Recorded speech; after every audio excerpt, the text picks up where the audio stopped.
वर्णिवेशरमणीय दर्शनं मन्दहासरुचिराननाम्बुजं पूजितं सुरु नरोत्तमैर्मुदा धर्मनन्दनमहं विचिन्तये।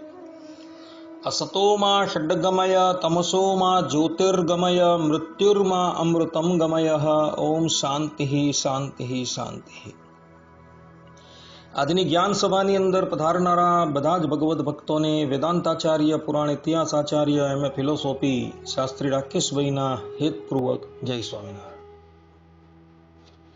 ભક્તો, ગયા વખતની જ્ઞાન સભાની અંદર આપણે બધાએ છત્રી તથા પગરખાના દાનની મહત્તા જે છે એ શ્રવણ કરી. શાસ્ત્રોના માધ્યમથી પગરખા અને છત્રીની ઉત્પત્તિ તથા એના દાનની મહત્તા જે છે એ પ્રતિપાદન કરવામાં આવી. હવે આજે આપણે સુવર્ણ દાનની મહત્તા વિશે થોડી વાત કરી લઈએ. સર્વપ્રથમ સુવર્ણની ઉત્પત્તિ કેવી રીતના થઈ એ જાણવું જરૂરી છે. તો શ્રીમદ ભાગવતના અષ્ટમ સ્કંધની અંદર સમુદ્ર મંથનની લીલા આવે છે. દેવો અને દાનવોએ સમુદ્રનું મંથન કર્યું અને એમાંથી અમૃત નીકળ્યું અને ભગવાન મોહિનીએ અસુરોને છેતરી દેવતાઓને બધું જ અમૃત જે છે એ પાન કરાવી દીધું. ભગવાન મોહિનીનું મોહ પમાડતું રૂપ જોઈને ભગવાન શંકર જે છે એ અત્યંત કામથી વ્યાકુળ થઈ જાય છે અને મોહિનીને પામવાને અર્થે એમની પછાડી દોડે છે. ત્યારે માર્ગની અંદર એમનું શુક્ર જે છે એ સ્ખલિત થઈ જાય છે અને જે સ્થાન પર ભગવાન શંકરનું શુક્ર સ્ખલિત થયું એ જગ્યાએ સુવર્ણની ખાણો જે છે એ પ્રગટ થઈ. કેટલુંક શુક્ર જે છે એ અગ્નિમાં પણ જઈને પડેલું હતું અને એમાંથી પણ સુવર્ણની ઉત્પત્તિ થઈ હતી. આ પ્રમાણે સુવર્ણની ઉત્પત્તિની કથા ભગવાન વેદવ્યાસજીએ શ્રીમદ ભાગવતના અષ્ટમ સ્કંદની અંદર લખેલી છે. ગંગાપુત્ર ભીષ્મએ મહાભારતના અનુશાસન દાન પર્વની અંદર સુવર્ણના દાનની ઘણી મહત્તા બતલાવેલી છે. અધ્યાય 65ના પહેલા અને બીજા શ્લોકની અંદર ગંગાપુત્ર ભીષ્મ કહે છે, સર્વાન કામાન પ્રયચ્છન્તિ યે પ્રયચ્છન્તિ કાંચનમ ઇત્યેવમ ભગવાન અત્રિહિ પિતામહ સુતો બ્રવીત. અર્થાત, હે યુધિષ્ઠિર, બ્રહ્માજીના પુત્ર ભગવાન અત્રિનું આ પ્રાચીન વચન છે કે જે સુવર્ણનું દાન કરે છે તે જાણે યાચકની સંપૂર્ણ કામનાઓ પૂર્ણ કરી દે છે. સ્મૃતિની અંદર મહર્ષિ અત્રિના વચન છે કે જે મનુષ્ય સુવર્ણનું દાન કરે છે એ યાચકની સંપૂર્ણ કામનાઓ પૂર્ણ કરી દે છે. પવિત્રમથ ચાયુષ્યમ પિતॄણામ અક્ષયમ ચ તત સુવર્ણમ મનુજેન્દ્રેણ હરિશ્ચંદ્રેણ કીર્તિતમ. અર્થાત, રાજા હરિશ્ચંદ્રએ કહેલું છે કે સુવર્ણ પરમ પવિત્ર છે. આયુની વૃદ્ધિને અર્થે અને પિતરોને અક્ષય ગતિ પ્રદાન કરનારું છે, માટે સુવર્ણનું દાન અવશ્ય કરવું જોઈએ. હરિશ્ચંદ્ર મહારાજ પણ સ્પષ્ટ રૂપે કહી રહ્યા છે કે સુવર્ણનું દાન જે છે એ આયુની વૃદ્ધિ કરનાર છે અને પિતૃઓને સર્વશ્રેષ્ઠ ગતિ પ્રદાન કરનાર છે, માટે સુવર્ણનું દાન અવશ્ય કરવું. માતા કુંતીના પુત્ર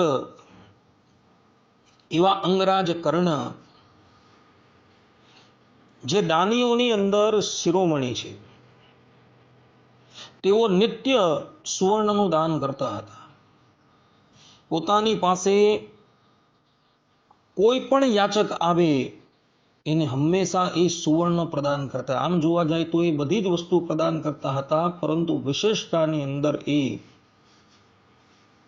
સુવર્ણનું દાન કરતા હતા.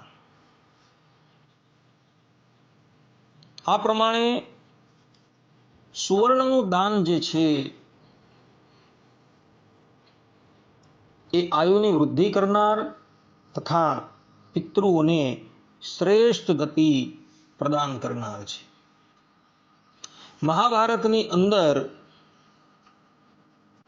અનુશાસન પર્વ, દાન પર્વની અંદર 85મા અધ્યાયની અંદર ગંગાપુત્ર ભીષ્મ યુધિષ્ઠિર મહારાજને કહે છે કે તસ્માત અગ્નિ પરા સર્વે દેવતા ઇતિ સુશ્રુમા બ્રહ્મણો હિ પ્રભુતો અગ્નેર અપી ચ કાંચનમ તસ્માદ યે વૈ પ્રયચ્છન્તિ સુવર્ણે ધર્મદર્શિનઃ દેવતાસ્તે પ્રયચ્છન્તિ સમસ્તા ઇતિ ન શ્રુતમ. અર્થાત કે બધા જ દેવતાઓ જે છે એ બધા જ દેવતાઓમાં અગ્નિ જે છે એ શ્રેષ્ઠ છે, એ અમે સાંભળ્યું છે. બ્રહ્માજીએ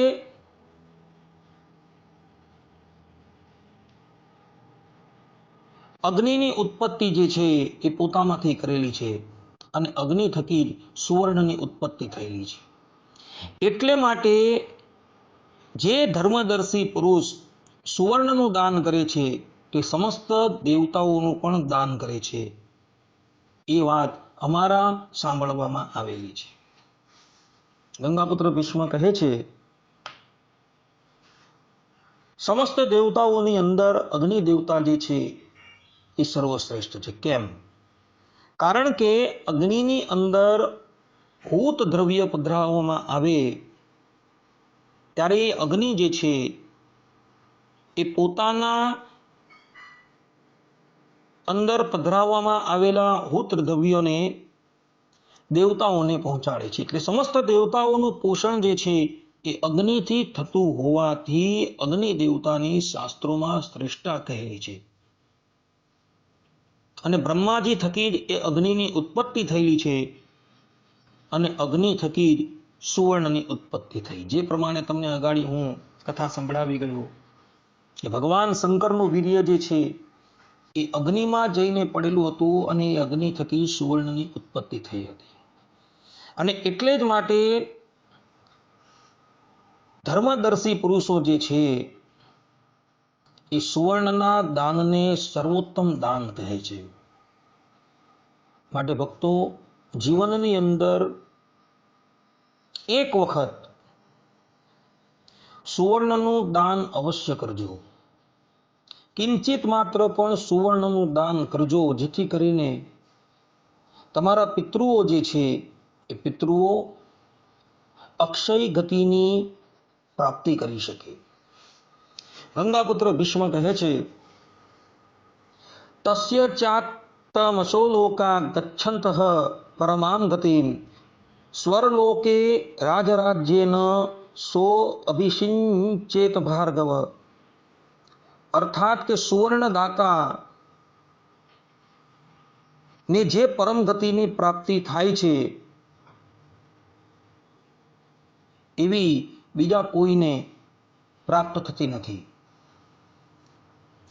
સુવર્ણનું દાન કરનારો એ અંધકારથી રહિત જ્યોતિર્મય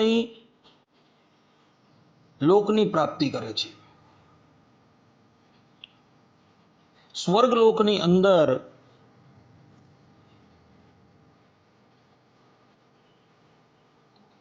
તેનો રાજાધિરાજ કુબેરના પદની ઉપર અભિષેક કરવામાં આવે છે. અર્થાત કે જે સુવર્ણનું દાન કરે છે એને સ્વર્ગની અંદર રાજાધિરાજ કુબેરના પદની ઉપર બિરાજમાન કરવામાં આવે છે. આ પ્રમાણે ગંગાપુત્ર ભીષ્મ જે છે એ સુવર્ણ દાન કરનારાઓની મહત્તા બતલાવી રહ્યા છે. ગંગાપુત્ર ભીષ્મ મહાભારતના અનુશાસન પર્વ દાન ધર્મની અંદર અધ્યાય 85 ની અંદર 155 થી 158 શ્લોકની અંદર કહે છે, દદાત્યુદિત માત્રે યશ તસ્ય પાપમાં વિધૂયતે મધ્યાહ્ને દદતો રૂક્મમ હંતિ પાપમ અનાગતમ દદાતિ પશ્ચિમામ સંધ્યામ યહ સુવર્ણમ યતવ્રતઃ બ્રહ્મવાવ્યગ્નિશોમાનામ શાલોક્ય મુપયાતિશઃ શૈન્દ્રેષુ ચૈવ લોકેષુ પ્રતિષ્ઠાં વિંદતે શુભામ ઇહ લોકે યશ પ્રાપ્ય શાંતપાપ્મા ચ મોદતે તત સંપદ્યતન્યેષુ લોકેષ્વ પ્રતિમઃ સદા અનાવૃત ગતિશ્ચૈવ કામચારો ભવત યુત. અર્થાત કે તે જ પ્રમાણે સૂર્યનો ઉદય થાય કે તુરત જ સુવર્ણનું દાન આપનારો મનુષ્ય સર્વ પાપોનો નાશ કરી શકે છે. મધ્યાહ્ન કાળે સુવર્ણનું દાન કરનારો મનુષ્ય ભવિષ્યકાળના પાપોનો નાશ કરે છે. અને જે મનુષ્ય નિયમિત વ્રત ધારણ કરીને સંધ્યાકાળના સમયે સુવર્ણનું દાન કરે છે તેને બ્રહ્મા, વાયુ, અગ્નિ અને ચંદ્રના લોક પ્રાપ્ત થાય છે. એટલું જ નહીં પરંતુ તે ઉપરાંત તે મનુષ્ય ઇન્દ્રના લોક સહિત સર્વ લોકોમાં ઉત્તમ પ્રતિષ્ઠાને પામે છે અને આ લોકમાં યશ સંપાદન કરી પાપ રહિત અવસ્થામાં આનંદ કરે છે. તેમજ મરણ પછી બીજા લોકમાં સદાય અનુપમ થઈને અવતરે છે. તેની ગતિ કોઈ સ્થળે અટકતી નથી અને પોતાની ઈચ્છા અનુસાર સર્વત્ર વિચર્યા કરે છે. અહીં ગંગાપુત્ર ભીષ્મ સ્પષ્ટ રૂપે કહે છે કે સુવર્ણનું દાન કરનારાના બધા જ પાપો જે છે એ સમાપ્ત થઈ જાય છે. એ વ્યક્તિ આ લોકની અંદર તો યશની પ્રાપ્તિ કરે જ છે, પરંતુ પરલોકની અંદર પણ તે દેવતાઓની મધ્યે પ્રતિષ્ઠાની પ્રાપ્તિ કરે છે. 159 શ્લોકની અંદર ગંગાપુત્ર ભીષ્મ કહે છે, ન ચ ક્ષરતિ તેભ્યશ્ચ યશશ્ચૈવાપ્નુતે મહત સુવર્ણમક્ષયમ દત્વા લોકાંશ્ચાપ્નોતિ પુષ્કલાન. અર્થાત કે સુવર્ણનું દાન આપીને મનુષ્ય પૂર્વોક્ત દિવ્ય લોકથી કદી ભ્રષ્ટ થતો નથી, મહાન યશને સંપાદન કરે છે અને અખૂટ સુવર્ણ આપીને પુષ્કળ લોકોને પ્રાપ્ત કરે છે. સુવર્ણનું દાન કરનારો મનુષ્ય જે છે એ જો સકામ ભાવથી સુવર્ણનું દાન કરે તો દેવતાઓના લોકથી એ ક્યારેય પણ ભ્રષ્ટ નથી થતો. અને એ જ દાન જો એ નિષ્કામ ભાવે અર્પણ કરે ને તો એની ગતિ પરમાત્માના ધામ પર્યંત પહોંચી જાય છે. અર્થાત કે એ નિષ્કામ ભાવે જો સુવર્ણનું દાન કરે ને તો પણ એ આ સંસારની અંદર ક્યારેય પણ પુનઃ આવતું નથી. માટે ભક્તો, પોતાની પાસે જો કદાચ ધન છે તો એ ધનનું દાન અવશ્ય કરજો. કારણ કે તમે આ લોકની અંદર જે પણ કંઈક વસ્તુ અર્પણ કરશો એ ધર્મ જ તમારી સાથે પરલોકની અંદર આવવાનું છે. સગા છે, સંબંધી છે, આ તમારો દેહ છે, એ કોઈ તમારી સાથે આવવાના નથી. મનુષ્યની સાથે કેવલ એણે કરેલું સત્કર્મ જે છે તે જ આવવાનું છે. માટે ભક્તો, દાન અવશ્ય કરજો. 160 શ્લોકની અંદર ગંગાપુત્ર ભીષ્મ કહે છે કે યસ્તુ સંજનયિત્વાગ્નિમ આદિત્યોદયનમ પ્રતિ દધ્યાત વૈ વ્રતમુદ્દિશ્ય સર્વ કામાન સમુસ્નુતે.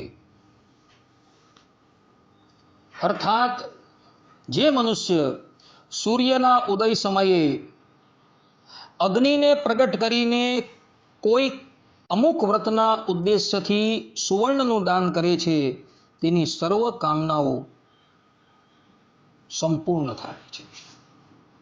મનુષ્ય કોઈક વ્રત કરતો હોય અને તે વખતે એ વ્રતની અંદર જો એ સુવર્ણનું દાન કરી દે ને, તો એ જે વ્રત જે કામનાના ઉદ્દેશ્યથી એણે કરેલું હોય તેની એક કામના જે છે એ અવશ્ય પૂર્ણ થાય છે, જેવું ગંગાપુત્ર ભીષ્મ અહીં કહી રહ્યા છે. માટે વ્રતની અંદર તો અવશ્ય સુવર્ણનું દાન કરવું, એવું ગંગાપુત્ર કહે છે. 161માં શ્લોકની અંદર ગંગાપુત્ર કહે છે, અગ્નિમિષ્ટ્ય એવા તત્પ્રાહુ પ્રદાનમ ચ સુખાવહમ યથેષ્ટ ગુણ સંવૃત્તમ પ્રવર્તકમ ઇતિ સ્મૃતમ. અર્થાત કે વિદ્વાનો કહે છે કે સુવર્ણ અગ્નિરૂપ જ છે, માટે તેનું દાન કરવું તે સુખાવહ છે. વળી સુવર્ણને યથેષ્ટ ગુણોનો લાભ કરી આપનારો તથા ગુણો અને જ્ઞાનનું પ્રવર્તક કહેવામાં આવેલું છે. સુવર્ણનું દાન જે છે એ યથેષ્ટ લાભ સંપાદન કરી આપનારું છે. આ ઉપરાંત જ્ઞાનનું પ્રવર્તક પણ કહેવામાં આવેલું છે. કોઈક વ્યક્તિ એવો સંકલ્પ કરે કે હું સુવર્ણનું દાન કરું છું, મને આત્મા પરમાત્માનું યથાર્થ જ્ઞાન થાય, તો ગંગાપુત્ર ભીષ્મ કહે છે કે એ જ્ઞાન સંપાદન કરી આપનારું પણ છે. માટે ભક્તો સુવર્ણનું દાન અવશ્ય કરજો. ભગવાન સ્વામિનારાયણે પણ પોતાના ગ્રસ્ત આશ્રિતોને સુવર્ણ દાન કરવાની આજ્ઞા કરેલી છે. સત્સંગી જીવનની અંદર 5મા પ્રકરણના 11મા અધ્યાયના 23મા શ્લોકની અંદર ભગવાન સ્વામિનારાયણ કહે છે, સુવર્ણમ દક્ષિણોપેતમ બ્રાહ્મણાય દદાતિ યઃ ન પ્રાપ્નોતિ સમાલિન્યમ સર્વદોષૈઃ પ્રમુચ્યતે. અર્થાત કે જે ગૃહીજન અર્થાત કે ગ્રહસ્થજન બ્રાહ્મણોને દક્ષિણા સહિત સુવર્ણનું દાન કરે છે, તે માનસ માલિન્યથી મુક્ત થાય છે, અર્થાત કે નિર્મળ મનવાળો થાય છે, બીજા બધા દોષોથી પણ મુક્ત થાય છે. ભગવાન શ્રી હરિ કહે છે કે જે પણ કોઈક મનુષ્ય સુવર્ણનું દાન કરે છે એ બધા જ દોષોથી મુક્ત થઈ જાય છે, એ નિર્મલ મનવાળો થાય છે. એની અંદર જેટલા પણ દોષો હોય છે એ બધા જ દોષોથી એ વ્યક્તિ જે છે એ મુક્ત થઈ જાય છે અને એનું અંતકરણ જે છે એ નિર્મલ થઈ જાય છે. આ વાત ભગવાન સ્વામિનારાયણે પોતાના સ્વમુખે કહેલી છે. ભગવાનથી મોટો જગતની અંદર કોઈ વક્તા નથી, અને ભગવાન જે બોલતા હોય એ વસ્તુ હંમેશા સત્ય જ હોય. માટે ભક્તો જીવનની અંદર એક વખત પણ સુવર્ણનું દાન કરજો. થોડું મળે તો થોડું પણ સુવર્ણનું દાન કરજો, તો તમે આ લોકની અંદર અને પરલોકની અંદર નિશ્ચિત સુખના ભાગી થશો. આટલું કહીને મારું આ પ્રવચન જે છે એ અહીં હું વિરામ આપું છું. સર્વે સંતો નિરામયઃ, સર્વે સુખીનો ભવન્તુ, સર્વે ભદ્રાણી પશ્યન્તુ, મા કશ્ચિત દુઃખ ભાગ ભવેત. અસ્તુ. જય સ્વામિનારાયણ.